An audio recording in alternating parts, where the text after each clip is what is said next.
হ্যাল বুঝতে পারে অভিশপ্ত বাদরের নাম নিলেই মৃত্যু হচ্ছে, তাই সে ছেলেকে নিয়ে মোটেল ছাড়ে। পিট ইডার বাড়িতে যেতে চায়। হ্যাল বাধ্য হয়ে তাকে সেখানে নিয়ে যায়। সেখানে এজেন্ট বারবার তাকে স্টোর রুম দেখাতে নিয়ে যায়, কিন্তু হঠাৎ করে একটি গুলি এসে বারবারকে ধ্বংস করে ফেলে। পুলিশ হ্যালকে শহর ছাড়তে নিষেধ করে দেয়।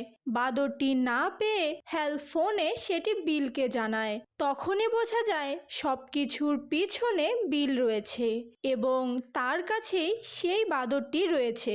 বিল তাকে জানায় ছোটবেলায় মাকে হারানোর জন্য সে হ্যালকে দোষী মনে করে এবং বদলা নেওয়ার জন্য সে এই মৃত্যু খেলায় নেমেছে।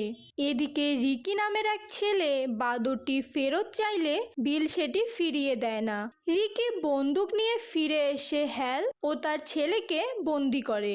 পিট বাধ্য হয়ে বাদরটি আনতে যায় এবং হ্যালের কথা মতো বাদরের চাবি ঘুরিয়ে দেয়।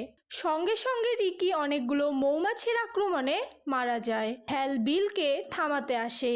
বিল নিজে বাদরটি চালাতে না পারলে বাদর নিজেই ড্রাম বাজিয়ে এক বিমান ক্রাশ করায়। সব দেখে বিল ভেঙে পড়ে। হ্যাল বোঝায় সে মাকে মারেনি।